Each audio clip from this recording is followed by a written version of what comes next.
Welcome back to All This Math. This is Professor Parker, and for this lesson, we're going to talk about the distributive property.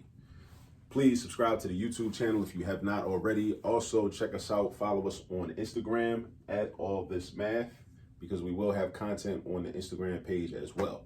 Now, a little bit about the distributive property. We're going to do some problems where we use the distributive property to just multiply straight numbers, like regular numbers, right?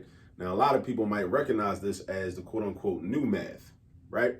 And it was kind of, at one point, it was kind of new to me because when I was in elementary school, I never used the distributive property to multiply. Like if I had to multiply 41 times 25, I would have never used the distributive property for that. I didn't learn about this until in recent years when I had to teach math methods up at Cheney, and I discovered this method, and it's actually very useful.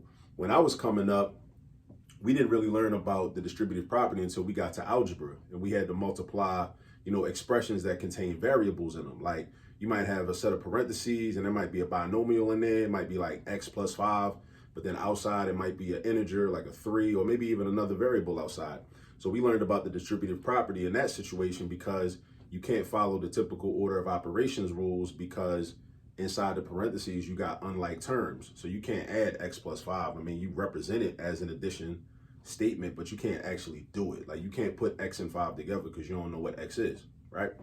But we can also apply the same principle with straight numbers like 41 times 25 and 38 times 25, right? So I'm gonna do those examples, but first I'm gonna do this example up here, which reads 7 times the quantity 5 plus 2. And that's another thing I want you to remember also as a student.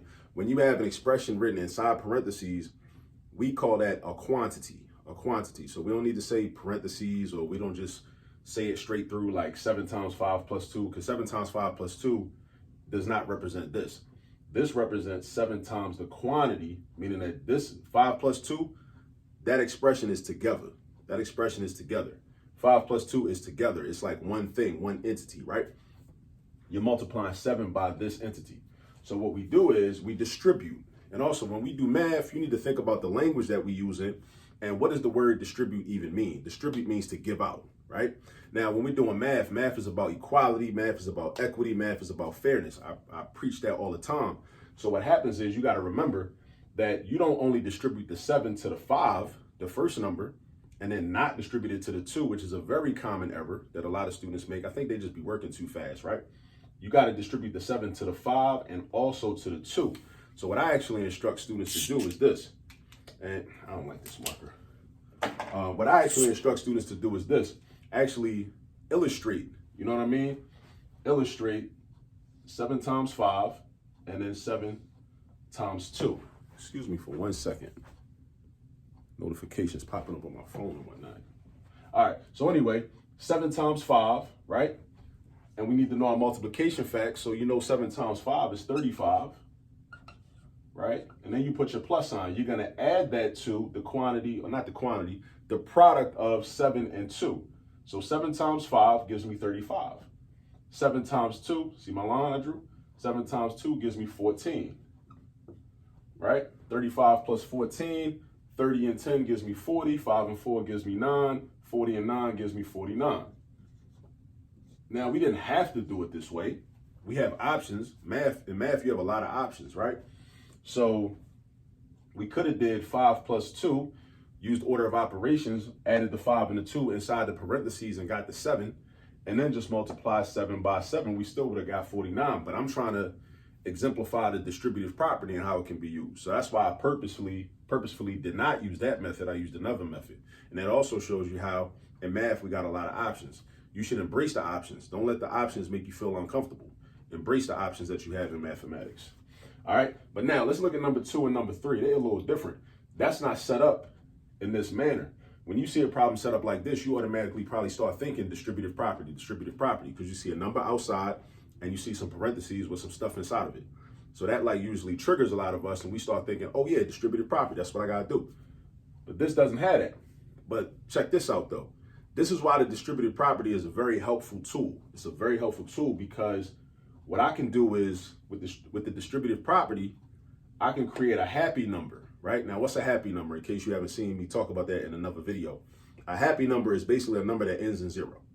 And why does it make you happy? It makes you happy because the mathematics becomes easier. It's also a connection to ancient Kemet, or what a lot of people call ancient Egypt, because the Nile River was known as the Happy River, H-A-P-I. So I always like to drop that in there too. I like to, shout out to ancient Kemet and whatnot, right? So I'm gonna change this 41 to 40 plus 1 because that creates a happy number. I got a 0 at the end of 40. So I got 40 and 1. Instead of 41, I got 40 and 1. Because a lot of people look at this, even myself, and think to themselves, well, how can I do 41 times 25 in my head, just off the top? I might not know how to do that. But what I can do is this. If I change this to 40 plus 1, and then I multiply that by 25, because parentheses with no sign in between also represents multiplication, now I can distribute. I can distribute 40 by 25 and 1 by 25. Now, in this problem, notice how the 7 was in front. In this problem, the 25 is in the back or after it. It doesn't make a difference where the outside number is. The outside number could be after the expression or it could be before the expression. It doesn't really matter, right? So check this out. Now, 40 times 25, you might say, well, 40, that's a big number. How am I gonna do that? Think about it like this. If there's a number if there's a 0 at the end of the number, you could temporarily drop that 0 off and think of this just as 4 times 25. Now, we should know what 4 times 25 is, depending on what level you're at. If you don't feel bad, but develop those skills, right? 4 times 25 is like 4 quarters. It's 4 quarters in a dollar. 4 times 25 is 100. So we dropped the 0 to do 4 times 25 and we got 100. Then you put the 0 back on, now you got 1,000. So that means that 40 times 25 is 1,000. So 40 times 25 is 1,000. And that math was easier to do because I'm not multiplying by 41, I'm multiplying by a happy number. Then I'm doing 1 times 25. And 1 times anything is just that number. So that's just plus 25. So 40 times the 25 gives me 1,000. 1 times the 25 gives me 25. I add these together, I get 1,025. And that's my answer, distributive property. So it made the math easier, actually, right? So now let's do the same thing with 38 times 25. So now I want to create a happy number. And of course we could create a happy number with 25. We can make like 20 plus 5 or 30 minus 5. But actually you want to usually make a happy number with the bigger number because then that'll probably make the math easier sometimes. But what I could do with 38 is do this. Change that to 40 minus 2. And then multiply that by 25. So then I do the 40 times 25 and then, made a mistake. So I do the 40 times 25 and then I do the 2 times 25. Now I already did 40 times 25 up here in example 2. They gave me 1,000. Then I put my minus sign, not a plus sign, a minus sign. 2 times 25 is like 2 quarters. 25 is like 25 cents. 2 quarters is 2 times 25, that's 50 cents. So that's minus 50. So 1,000 minus 50 is what I got. And what I end up with is 950.